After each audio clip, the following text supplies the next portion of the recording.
Salutare și bine v-am găsit la un nou episod. Eu sunt Răzvan 7500 și astăzi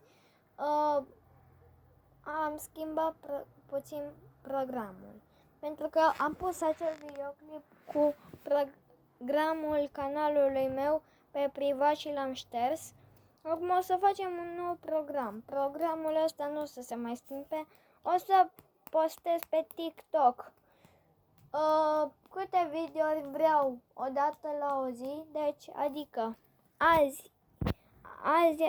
azi este joi, iar mâine este vineri, adică joi, adică azi postez câte videouri vreau, vineri postez tot câte videouri vreau, dar seara stați că nu-i voie.